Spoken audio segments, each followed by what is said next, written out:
Okay, good morning, everybody.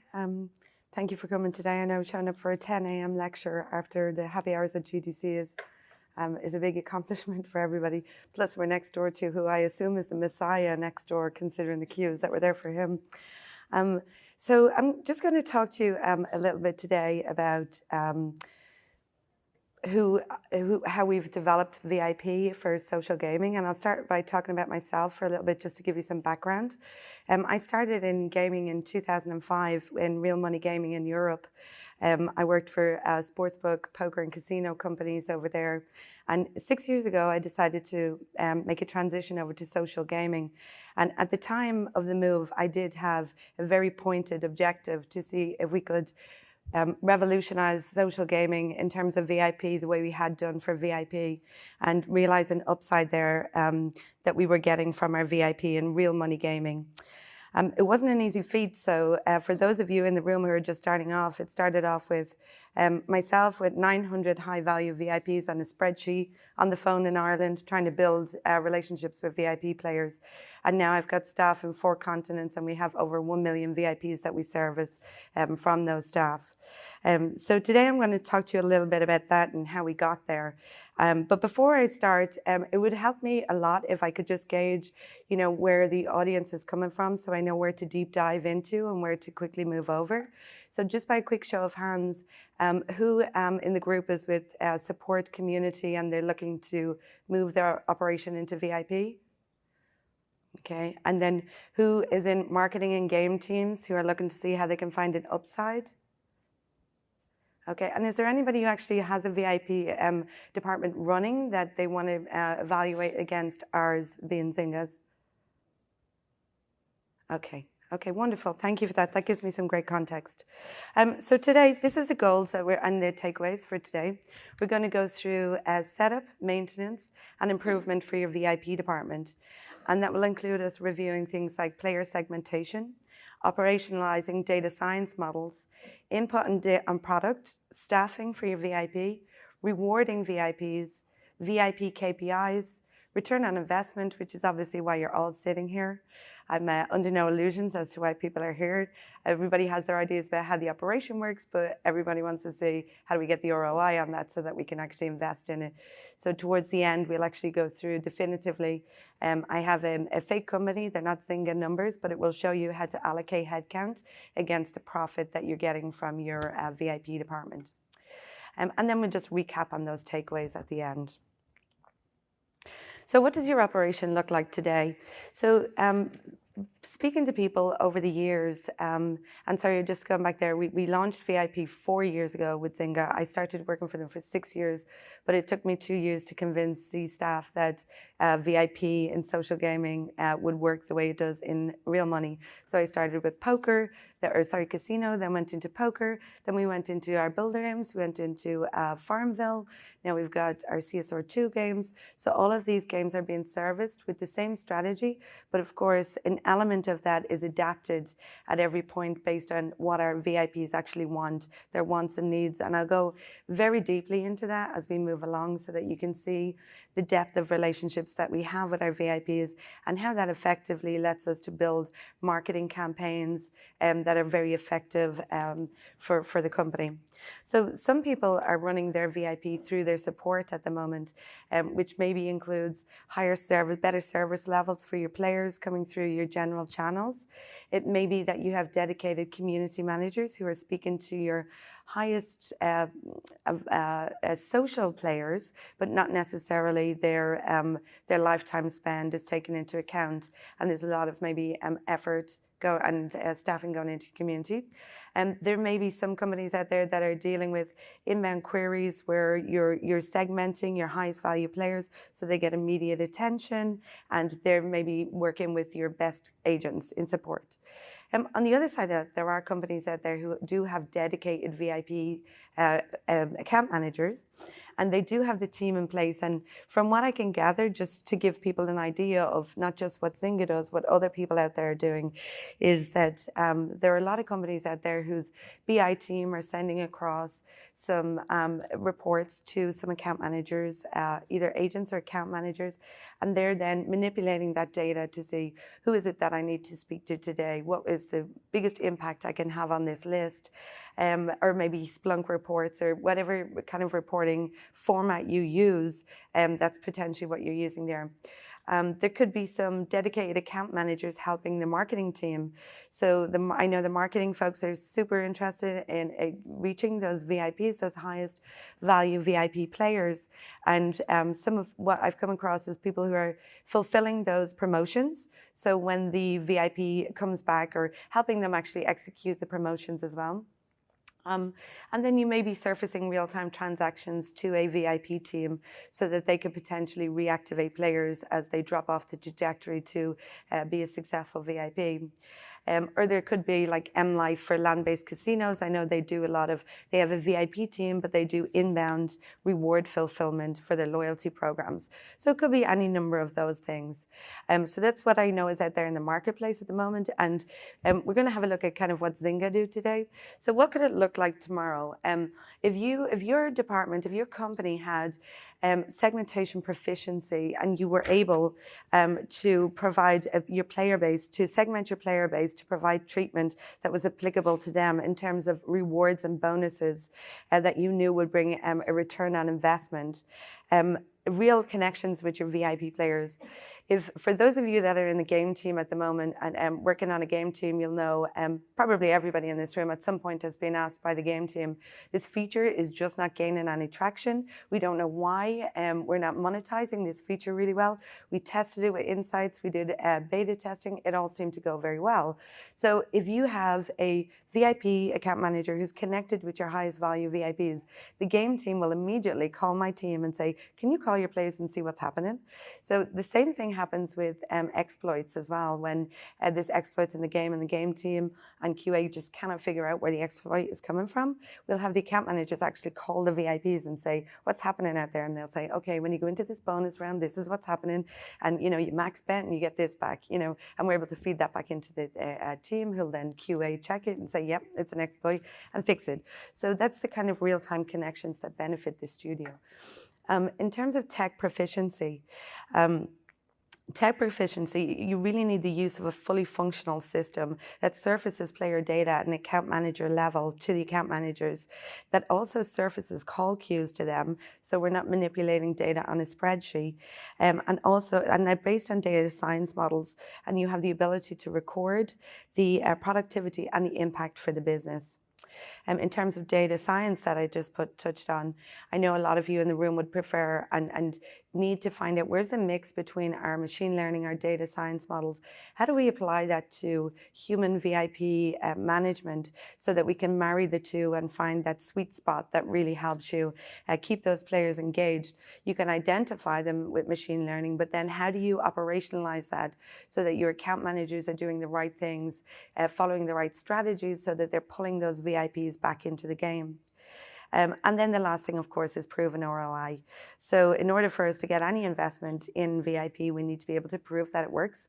So I'm going to talk a little bit about how we did that with experimentation in VIP.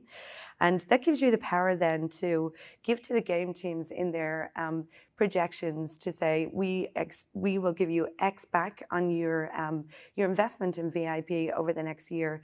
And then they can make a decision, do I put this against engineering or do I put it against VIP? Because you have a definitive return on investment, you then are able to go up against game teams or engineers, teams like that. So I'll move on to the next one, and this is just the journey of a VIP. So this is her full journey. So the last slide was about what it looks like for a company. Now this is what it looks like for a player on the other side of things. So this is Mary, and before she became a VIP, she started playing in the system. She was new to the Zynga network. She'd never played on any of our Zynga games before. Within the first 2 days, she made her first purchase, and within the first 3 weeks, she became a VIP. This is very, very typical behavior of VIPs that we see in the first week or the first 3 weeks of them being with us. So she moves on to service then. She's assigned an account manager. The account managers, when we send out communication, a welcome from our account manager, their image is in the email and their signature is at the end of the email, just so that they're connected from a person to a person. One of them is in the crowd right now, Daniel. He's one of our account managers. So she gets a weekly touch base campaign from her VIP account manager. So it's not from a marketing department to a player. It's from a VIP, a person to a person. So there's no bells and whistles. And I'm going to show you some examples of that later on, where you're trying to appeal from a friend to a friend, because you've built up these relationships with the VIPs. So you need to pour more effort into that in all of your communication, not just your contacts on the phone. So we're going to talk a little bit about surfacing for phone numbers here. But so Mary starts to call into her account managers when she has issues. So the account managers is not a pure sales job. It is, I'm going to talk a little bit later about the profile of a VIP account manager.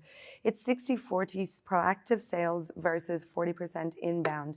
So if I have Mary on the phone and I'm asking Mary, hey, we've got this awesome sweepstake coming up. You can win a trip to Vegas. You need to make a purchase. Every purchase you make in the month of March is going to entitle you to an additional entry into our sweepstake.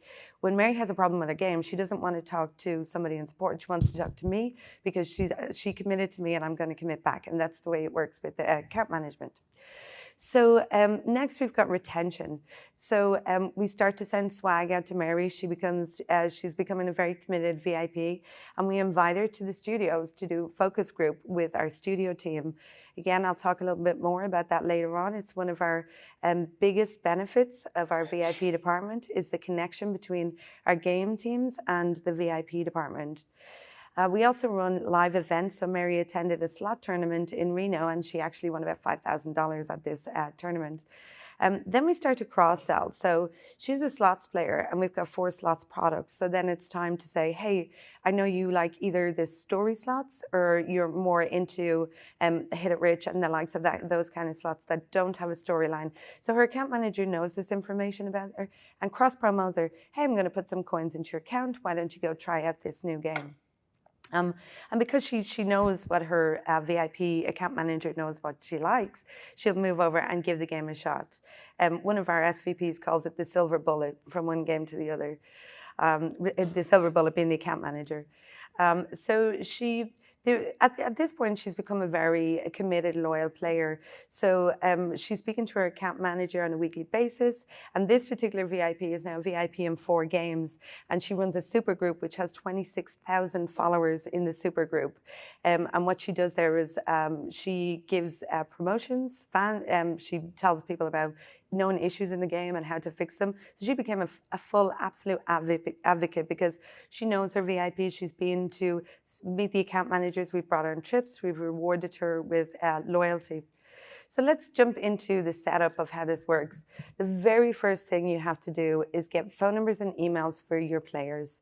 There are so many mobile games out there that attempt to apply VIP management without any account details.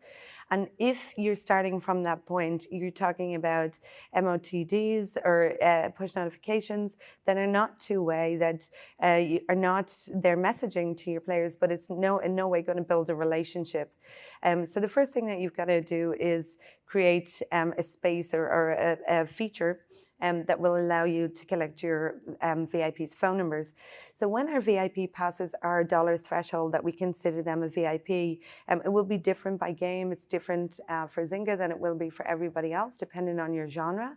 They will be surfaced this in game, and of course you'll be incentivized. The higher loyalty value you have, the higher the incentivization will be for you to submit your phone number.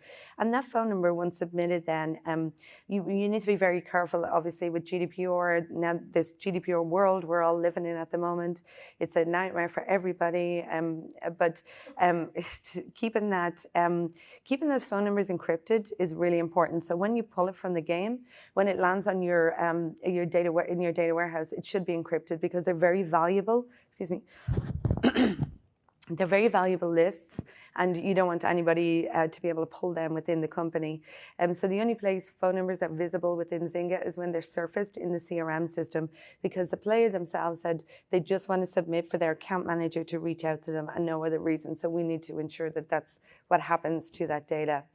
And of course, for reactivations and engagement, the success rate, call over email, I'll go into a little bit more, but the flat rate of the success rate between the two for VIP, for a back to pay, for example, we have about a 5%.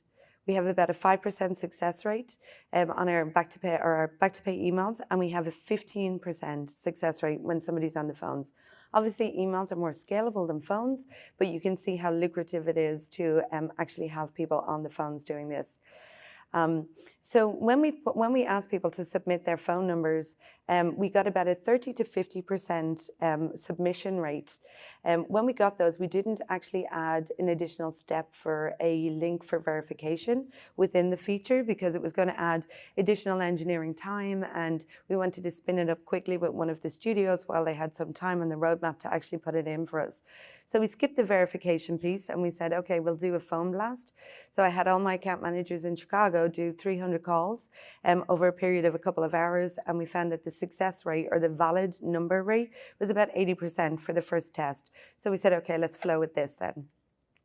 So in terms of player segmentation options, so this is something, again, that I've put together, that I've heard from different companies over the years, and indeed from Real Money Gaming. These are some of the segmentation pieces that people use for their VIPs. Zynga may use a couple of these and some more, and then these are just some that I've put together from industry as well. So a lot of people go by lifetime spend of the VIP. There's by week over week spend as well, some people focus on. Their top 10 VIPs based on revenue people look at, by focusing on their highest value spenders daily. That's very much in Real Money Gaming, because we see people drop off very quickly. So we want to make sure that while they're purchasing at a heavy rate, that you're there to pick them up and keep them in. By the last 30 days spend, by lifetime spent and activity threshold, i.e. has played in X number of days, active being 1 to 14, lapsed being 14 to 30, and inactive thereafter. Or by segmenting your buckets, your main buckets that you have. So building a winning VIP team. So it's super important to build a VIP team that is really enthusiastic about sales and about generating revenue.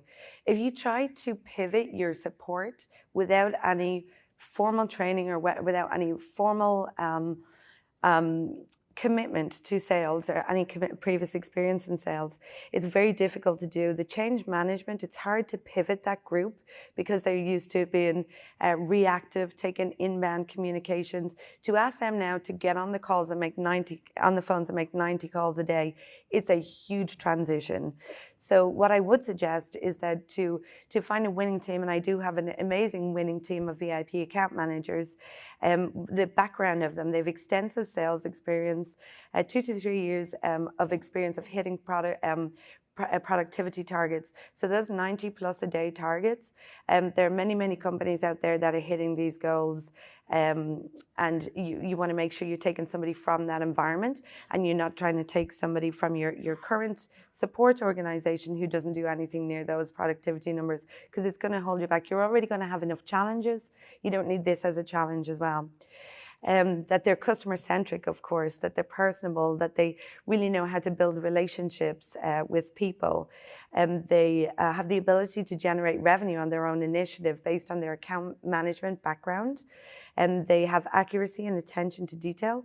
So in order for you to be able to report back to the business what the return on investment is and the profitability is from your team, you really need to make sure that the team that are doing the work are reporting everything so that the strategy you think is working is actually what's working. So it's really important that that's built back correctly.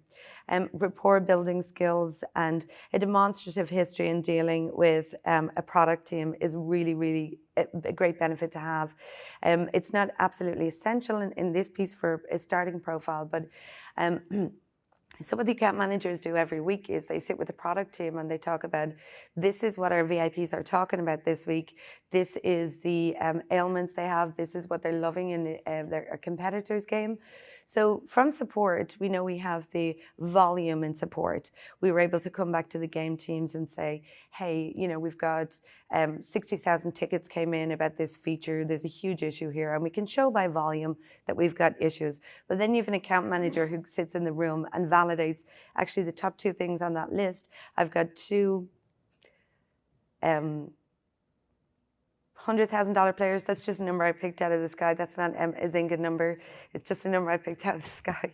And that then has a huge impact on the game teams because they really want to get working on that and get that resolved for those players so that they don't churn out of the game. So building meaningful relationships. So companies really need to invest in the account management, seeing they need to have like a very robust system so that we can use it to, first of all, connect with the VIPs and then build on those relationships. So the investment here, some of the things that we've done across Zynga is we do a lot of sweepstakes for our players, and sweepstakes will be call to action maybe to play every day, or maybe every purchase you make will get you an entry, and the entry will get for poker players. We often go down to Vegas with our poker players. We have a license deal with WPT, so we leverage that for our VIPs so that they can enter into final tournaments down there.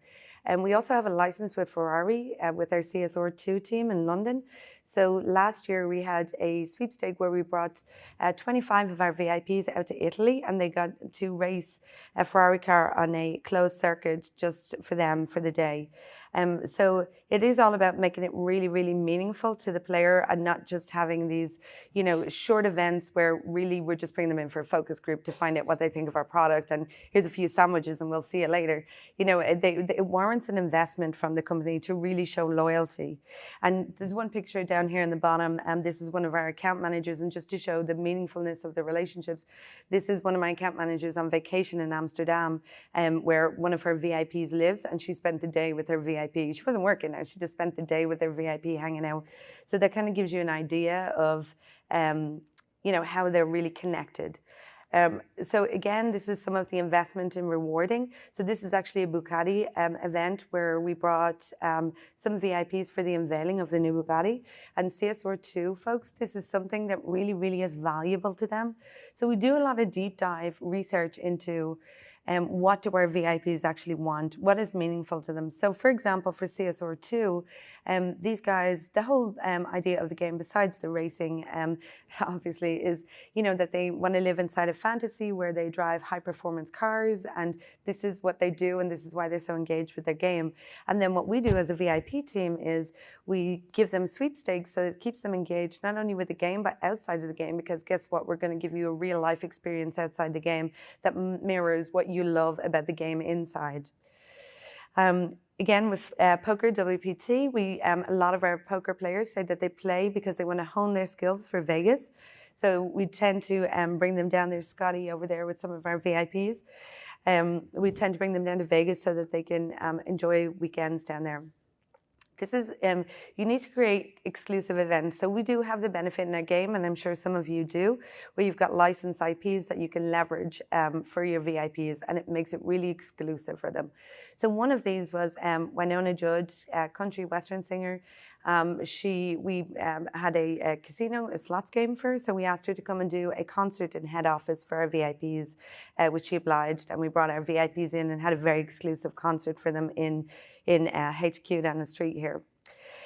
So once you start to build out those relationships and bring the players to these events and have your account managers talking, now it's time to start profiling your VIPs. So I've just done a couple of profiles here for our VIP players. The first one is in our match genre. So talking to our VIPs, in this particular genre, they're slightly different in that their hobbies include things like home-based activities, gardening, solitary things like reading. So if I was to run a sweepstake to say you'll win a place for yourself and another 10 players in the game to meet in a certain place, that wouldn't appeal to this player at all. This player wants to be with her family. She wants to be either on her own or with her family. She doesn't want to be with players of the same like-mindedness. So she plays to relax. Her drivers are timed events and leaderboards and calendar collections. So if I am going to do a sweepstake, I'm going to make sure it's something that she can go on a trip with her family as opposed to a trip with other players. On the other side of that, a poker player, its demographic is about male, female, 40 to 50, semi-retired or retired. They also love vacations, but they really enjoyed trips to Vegas with their other Zynga poker players. They love the social aspect of it. So they play to improve their skills, meet new friends, and they use it to escape for the day. So all of the things that I'm talking about here, you'll see as we move forward how relevant they are. So they may seem like we're just collecting random qualitative data, but you'll see how we apply that as I move along in the presentation. So just to finish this one off, this is looking at the different genres. We've got poker. WPT Cruise is something that they really like. They can play poker on the cruise. Slots, they like high-end devices. Farmville, our Farmville VIPs don't really like to attend events. What they like is, give me something really customized in the game. I want a sparkly tree that screams I'm a VIP when my friends come to visit me on a farm. And that is what will make them happier than any trip that you could give them to Hawaii. And then CSR2, as I said, unveiling the Bugatti car or giving them an experience in Ferrari that can't be bought, by the way. So a lot of these things, you have to be very innovative. And the people who actually come up with these ideas are the VIP account managers. They'll come and they'll say, oh, my VIPs would love this. Is there any way we can do a sweepstake? And then we'll build a sweepstake around it. So there's a lot of brainstorming that's done with the account managers so that we can keep that data fresh, that qualitative data fresh. And of course, our data analytics team then give us the solid analytics then to back that up. When we do the sweepstake, we look back and we can do comparable sweepstakes where we say, okay, in this one when we offered something in-game versus this one when we offered this real-life event in CSR2, what does that look like in terms of success? And we can see that in the numbers. So in terms of maintenance and improvement, so this is kind of an overview of the operation that we have right now. We have daily outbound calling. We have inbound support. So again, it's a relationship building or it's fixing issues for your VIPs when they have issues in the game. We also host events that we talked about. We also host focus groups. Focus groups are very beneficial to the company when they're coming from your highest, most loyal players. And I'll go through that in a bit more detail as well as we move on. They do weekly calls with the studio. So the account manager will arrange for a VIP who has some great feedback. So I know some of you have probably attended focus groups where, especially in the game teams, where you walk away and you think, maybe a small percentage of that was really useful to me. But when the account managers are speaking to their players every day, they know the players that have the really valid feedback about competitors, about what the real pain points are in the game, what's making them churn from other games, what keeps them engaged in our games, besides the account managers themselves, which they quote on every single call to the studio, that is one of the biggest reasons they stay with the game is because they love their account manager. But aside from that, it's really valuable. And I'll dig into that a little bit deeper on. This is also for those of you who are trying to get finance to actually build a VIP department and you're not on the game side. This is a great way to leverage it because not only are you talking about this is the end ROI, you're also talking about the practical ROI for the studio teams. There are a lot of people who are getting their information from communities, which is amazing. And some people have fantastic communities out there and they are whitelisting and doing beta testing inside their communities and it's wonderful. But if you had the ability to reach out to your highest value players to say, you guys are the most connected with the game. Let me hear what you have to say about it. It's very beneficial. So we also do gift giveaways for loyalty and reactivation. So we have closets full of gifts in the office that we're able to send out to our VIPs if they've had a bad experience, or they've had a bad beat, or we've had an issue with the game that is being resolved, but they're still not so particularly happy with us. Of course, we'll send out some swag to them, and they love. If you have a small budget, I would say to you, even T-shirts. With the game name on them, they will just eat them up. You know, we often go and meet VIPs in the airport, and they'll come in, and these VIPs have spent a lot of, invested a lot in our game, a lot. But they're so happy getting off their plane with their VIP shirt and the name of the game on the front of it. They really love them. So even something as small investment as branded shirts, that will definitely get you traction with your players. Excuse me. So we also do lapser surveys, lapser survey calls. So we see some, excuse me, if we see some softness in DAU or VIP DAU, or we see some softness in revenue, the studio will reach out to see, hey, can we do some calls with the players and see what's going down, what's happening with the game. And then the account managers are able to take that information then and attend those weekly meetings with the studio to say, this is why your VIPs are lapsing. This is why they're not coming back to the game. And then what they do then is all of a sudden support get more traction. They've been talking about an issue for months and months with and trying to get something fixed. And then when we start talking to VIPs and they're lapsing because of these issues, all of a sudden there's fixed days put in place, or it's put on the roadmap to be resolved. So it is powerful when you're able to give that information. I don't know how your support is set up, but they may not have the value of these players when they're coming back with the support reports, with the volume of tickets that are coming in. So they need to be coupled with the account managers so we can give qualitative and quantitative feedback to the studio to make sure the right things are being fixed for the players at the right time. You also need a solid management monitoring this. So in terms of your productivity, your quality, they're your highest value players. So you want to make sure that you've got a solid management team in place so that you have all your checks and balances in there. You know that the variety, we have a thing called Week in the Life for our VIPs, and that's to ensure they're doing a variety of those calls that we talked about on a daily basis. And of course that their quality is high. So we need to make sure that, so it's really important to have solid management in there that are able to work with the account managers and vice versa. Then talking about VIP lifecycle. So this is where we kind of go off track a little away from marketing, because I'll show you when we get into the details, but the messaging from the VIP team should always look like it's from a person to a person, and should never look like it's a bells and whistles, click here, point me here, touch me here kind of email, you know. Not that there's anything wrong with that. They work absolutely fantastic on the mass. But if you're trying to build a relationship with a person to a person and you send a bells and whistles email, it doesn't, the brand is just not, it's not solid. So what we do is we have, of course, our life cycle tracks for our VIPs, which are welcome anniversary, big wins, birthdays. And then we do a VIP promotion every week. So we have an awesome PMM that works solidly on VIP. And what he looks at is promotions that give us 7-day streaks, 5-day frenzies, sweepstakes, and those kind of things will move the daily return rate, the weekly active users, and they'll also move the average rev. So we want to make sure that we're doing those. We also do ones like engagement, ones like scavenger hunts. So VIPs, so we're gamifying our communication with our VIPs. It works really well in the match 3 genre. Like they like to do it on their own, as I said, their activities.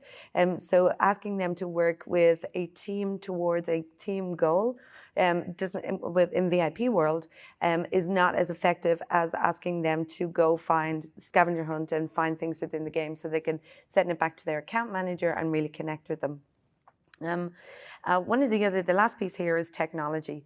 So we have a customized CRM system that we use for VIP. Unfortunately, there was nothing at the time when we started to just pluck off the shelf and work on this. So what our customized CRM system does for us, it pulls in all of our raw data and manipulates it so that we are able to surface data science modeling to our account managers, and they see them through call queues. So they know who to contact and when at the right time. And then also, because we use this system, it also measures the impact that that's had. So when a contact is struck, I'll just show you the setup of it. So the information comes straight from our data warehouse. It's manipulated inside our customized CRM. When we get to that point, the account managers then have the different call flows that they've got to do. There's a reverse API then that returns the information back to our data warehouse to say, a reactivation was placed on this date for this person, and then we're able to pull out the impact of those reactivations. Okay, so in terms of lifecycle management, so I touched on it a little bit here. Everybody's threshold for becoming a VIP is going to be different per game. You know, I can't stand up here and tell you what Zynga's is, but I mean, everybody will have looked at your own data and mind your own data, and you know where your point is that you consider a VIP. I hate the W word. You'll never hear me say the W word. It's just an awful, considering some of our demographics, you never want to use that word. So the lifetime spend, so they come in and they've hit a lifetime spend threshold that you have assigned, and then it's time to go on the tracks. You're on a welcome track, you're on a pre-churn track, or you are a lapse track, or you stay on the active and you start to receive all of these. You'll see there are different things like events, push notifications, reactivations, standard weekly cadence that they receive over the course of this time, plus of course the phone number collection piece that they get as well. So this is kind of a look at, and when you're looking at these, this is not an email only lifecycle, this is their phone calls as well. So this is made up of calls, emails, push notifications as well. So building player-centric teams. So this is something that I touched on earlier on about how the studio teams actually get involved with VIP and really. I had a conversation once. We had a conference inside Zynga before, and we were talking about who knows what a fun game looks like, who should be at roadmap meetings, you know, and there was a lot of discussion amongst a lot of amazingly talented people and game designers in Zynga.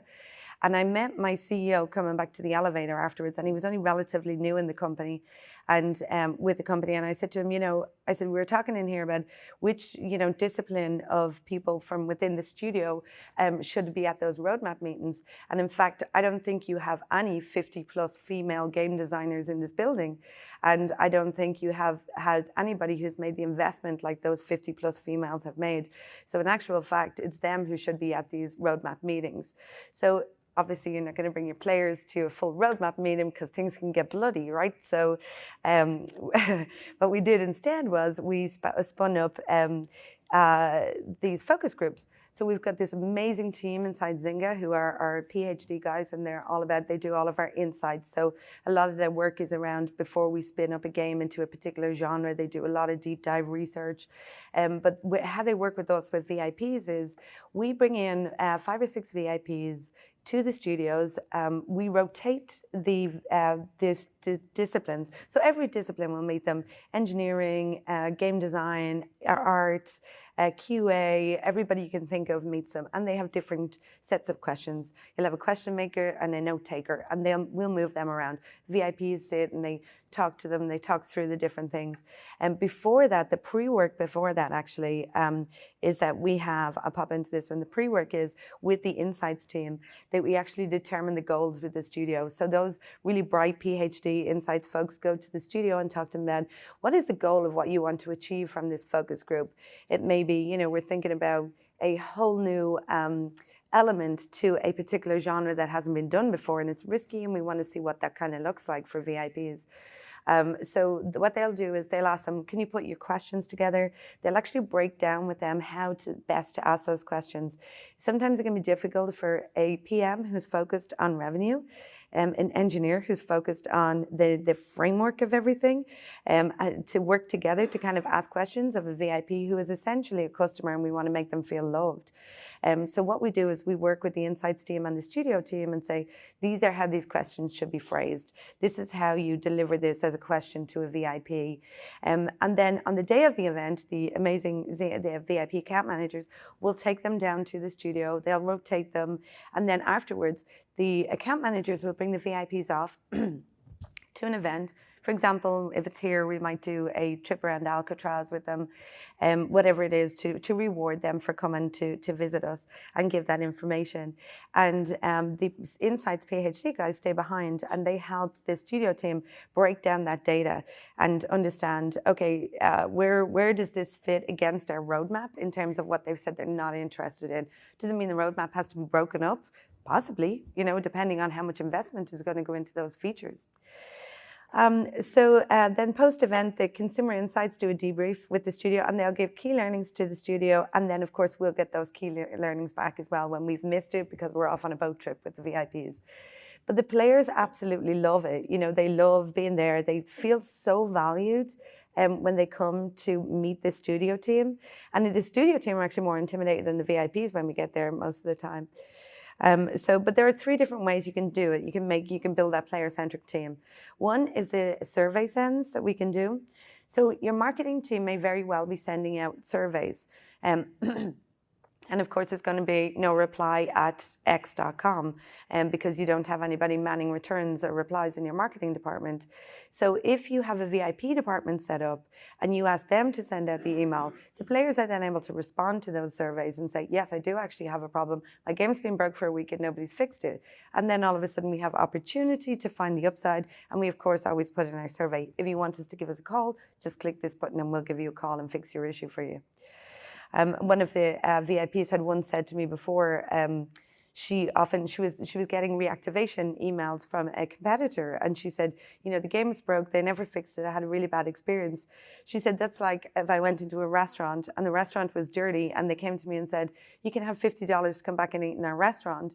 And she said, why would I want to go back to your dirty restaurant? You haven't fixed the problem yet. So by sending out mass emails and marketing to say, come back, but we haven't fixed the problem, marketing and VIP need to work together so that we can have the best outbound come back to us message. And then you've also got people manning it on the other side to actually fix the problem for VIPs. And then the focus group, which we went into. So just a little bit of more on the importance of VIPs. So when we spun up VIP for slots, we had a group that came together themselves organically as a super group. And what they decided to do was they would contact me regularly and say, we need to have a meeting with you. There's something's gone wrong with the game, or we have demands. And they would come with a list of demands, and they would refuse to meet their account manager and say, I want you in the meeting. And they'd say to me, you have a job because of me. They were like a mafia conglomerate, but these women were amazing. What I realized was the pieces they needed fixed, they were communicating them with their community and saying, hey, listen, we're getting this fixed. We're talking to Gemma and Zynga. We're getting things fixed. Hold on, we've got some time. And they were actually keeping people engaged in our game. And then I also realized that this group, I have a group of people, account managers, trying to reactivate players. This group is a reactivation group. Nobody wants to leave this group. They've become social friends with these people and they don't want to leave. So if they leave the game, what else would they talk to their players about? So I just wanted to bring back again the importance of, and one of the things actually that happened with this group was they said that your buy page is very confusing for us. We find it very hard to understand your buy page. And we were looking at it thinking it looks very self-explanatory. We couldn't understand it. So we actually iterated on it and we had this group go, that's it. That's how you explain what the buy page looks like. And they had boycotted purchasing until we had fixed this issue, So it's the importance of being there and having somebody who's listening to these VIPs is just so important. I can't talk enough about that particular one. Okay, so I know I'm going on about this again, but I will go into how we apply it then further on. So this is Mary again. We do some awesome things with our awesome brainstorming sessions with our account managers on the regular because they're talking to the VIPs every day. So what we know can change over time, of course, same as in everything. So we pull in the account managers and say, whiteboard in the room, and say, what did your players talk to you about today? What did they talk to you about the last week? So we start to write up things and we say, okay, well, we can see what's important to them. Like, for example, we have some VIPs who are interested in kind of you know, I got a pen pal. I got a letter from my friend in Germany, and it was so awesome to get this letter instead of these emails. I really like getting these letters, and they give you insights like that. Now, what you've got to do is have your account managers who will be able to help you apply that then to getting players and keeping players. Getting players back and keeping them active and interested in the game. So you can see all the things that Mary talked about over a period of time. And what that resulted in was us being able to build out emails that really appealed to our VIP players. So if you look here, we used stuffed animals. So some of our VIPs, they talked about mythical creatures, fairies, stuffed animals, and they have pictures of teddy bears and that kind of thing on their Facebook. So they talk a lot about that. And we wanted that image in the picture to remind them, your friend misses you, as opposed to, you know, here's your bells and whistles. Excuse me. So you see the text is very scrapbook-like. They really enjoy scrapbooks. So you can see the frame of the HTML mailer is very much, it looks like a letter on a bureau table. And the reason for that is we want it to feel like this just landed in your house from your friend. You know, this is something, I miss you. This is a postcard from me. And it looks very scrapbooky, is, you know, what they really like as well. We also wanted to remind them of their friendship, because we've had some great times with VIPs. We ask them to send in poetry sometimes and limericks, and that's when we get our highest return in our inbox for VIP. They love doing it, in particular genres. Of course, our poker VIPs wouldn't write poetry first, but they get really engaged in that, you know, and they really enjoy that. And we often, some of the account managers will send out, you know, I made in a particular genre, for example, like the match 3, hey, I made a cake this weekend, and this is the recipe, and this is what it looked like. And we, you know, they really engage in that kind of thing. So thinking about the good times we shared is actually a real line that actually means something. Then we always have this subtle reminder. So in the text copy, you know, we're talking about, we'd love to have a call with them. We'd love to get them spinning again.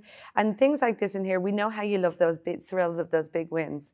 So adding this into actually, adding it into the text copy rather than into the art asset in this particular one is because the art assets used by a marketing team to bring back a slots player are very much animations of big wins. This is what you love. This is what you love. So we're embedding that in the text copy because the top of it is about how much we love each other, you know, in the art asset.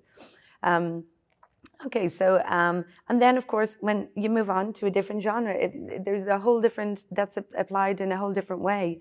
Poker VIPs, this is Derek, he's one of our VIPs in poker.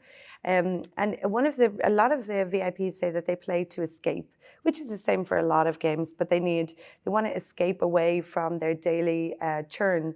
So what we did as a group with the account managers is we actually drew a picture of a really frustrated guy having a really bad day in the office. And then we did a split screen and we put him on the beach. And we said to our art team, can you convey this message? We want to convey it to a VIP. We want them to look at this art asset and really feel like because at this stage, this was a reactivation email. So they left the game. We were trying to get them back. We wanted an art asset that we could use in a scalable email program that we could send out, and they could feel the same feeling they would if Daniel called them on the phone or one of the account managers called them on the phone. We wanted them to get the same feeling.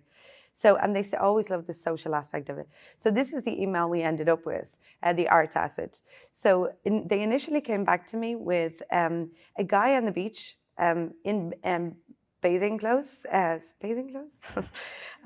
Just sometimes I say the words wrong because I'm Irish and I'm using wrong terminology, American terminology. But so bathers, and it just didn't seem like it was touching. It was touching on the escapism, but it wasn't touching on the fact that it was social and you had people there, your friends were there. So then we said, put more friends on the beach, give them all devices so that they're all playing Zynga poker, and then put some clothes on them. Because, you know, this is for our VIPs who are 50 plus males and females, you know. So basically this is what we ended up with. And again, the subtle reminders in the text copy is about what they love about the game. You know, we want you to escape back to the tables. You know, we miss seeing you here. And it's all about using the same terminology that they use as reasons for why they play our game and they stay playing our game.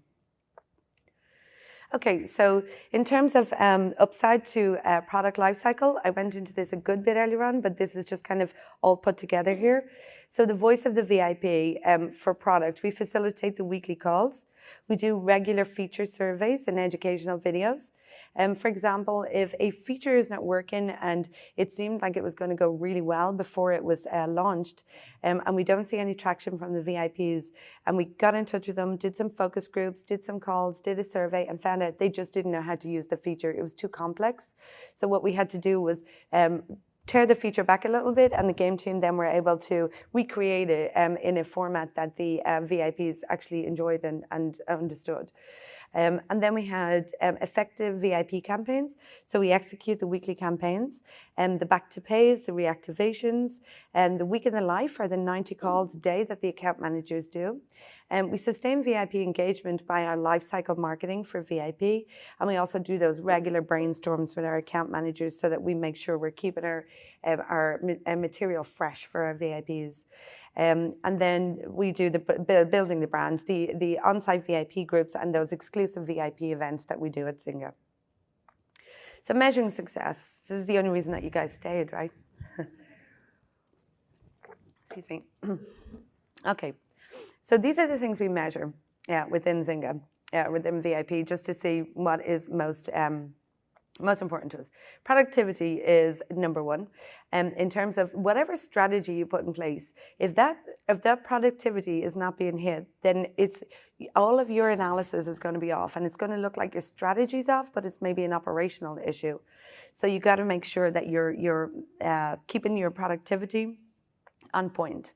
And as I said, 90 a day is a reasonable amount of contacts a day. There are some companies out there that are doing 130 a day through their support, and 90 doesn't seem like a lot, but this is account management and it's not customer support, and you need to have the time to be on those calls, building those relationships, talking about deals.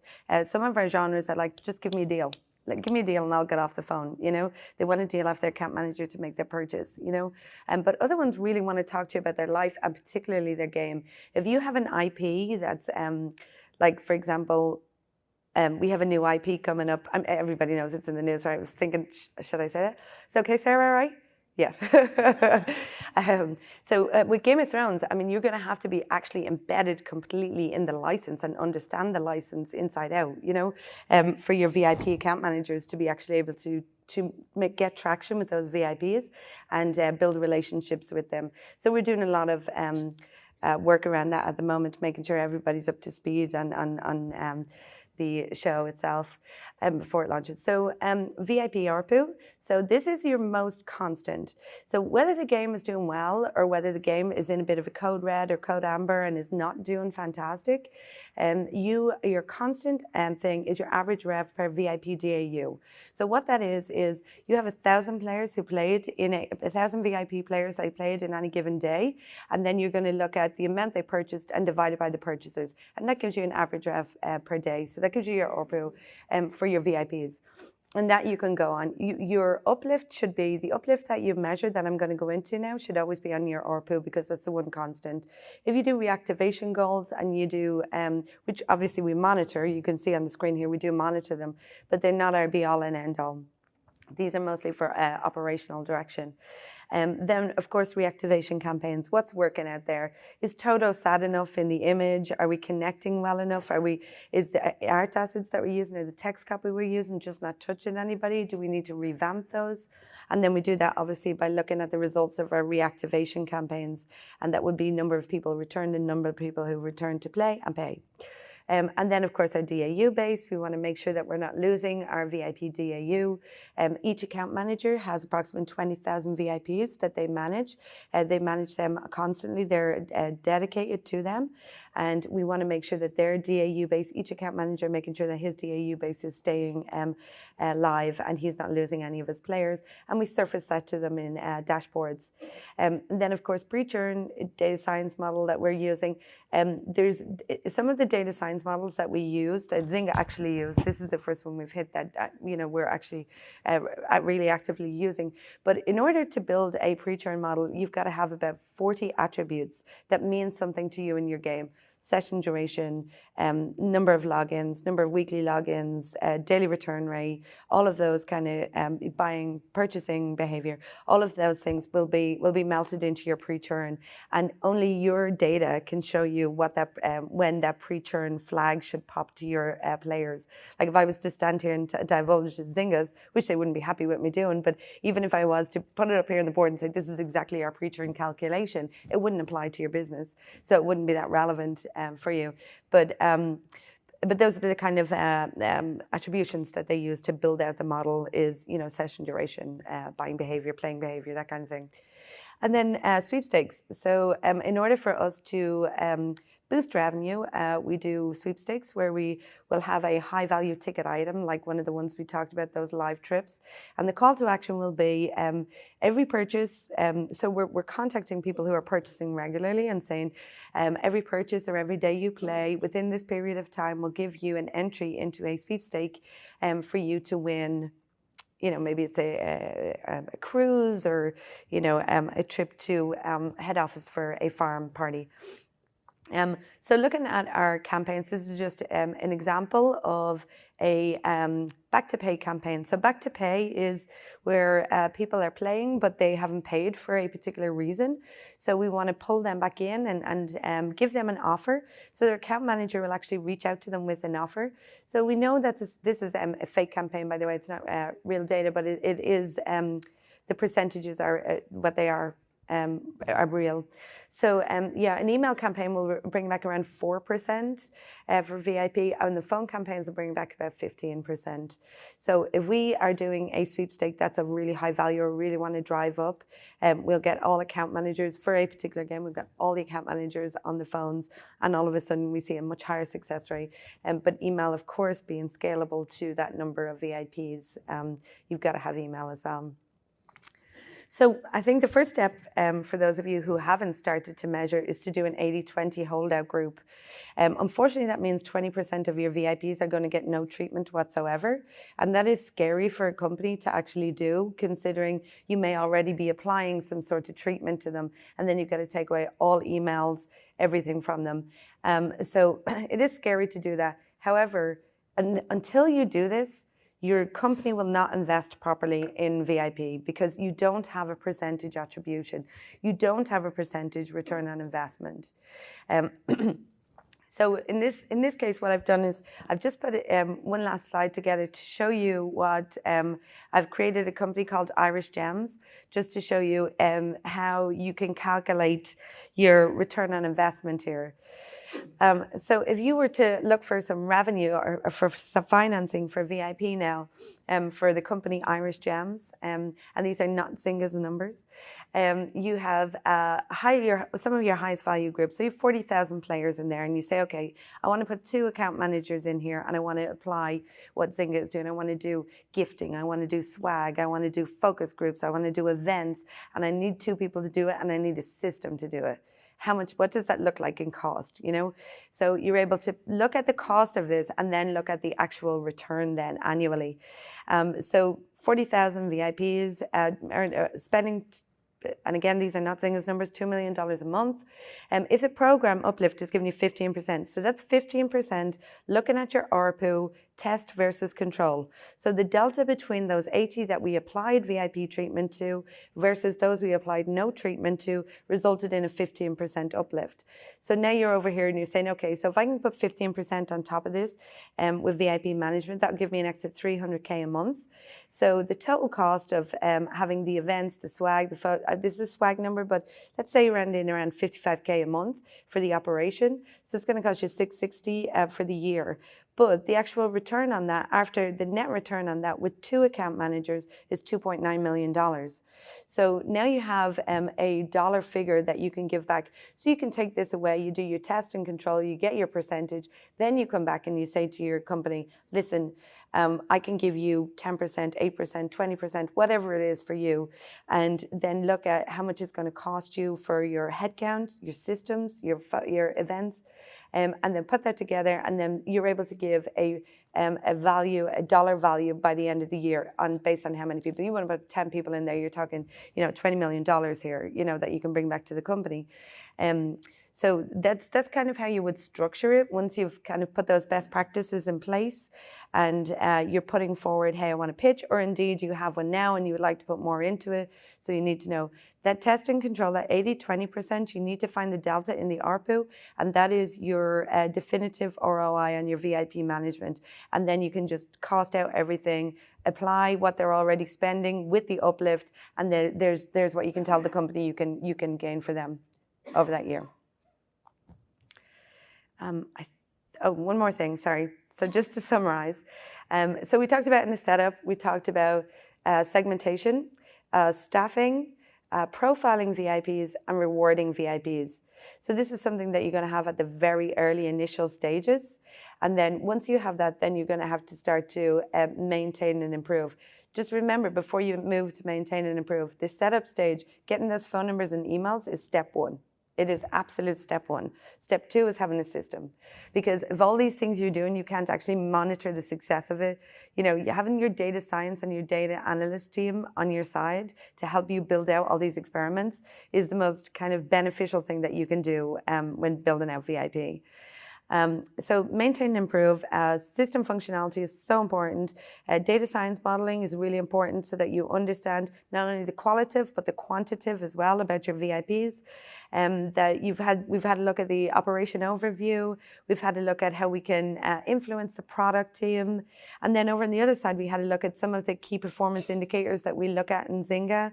And we had a look at some campaign results, the experimentation on the 80-20, and then how you define your ROI based on applying everything. Does anybody have any questions?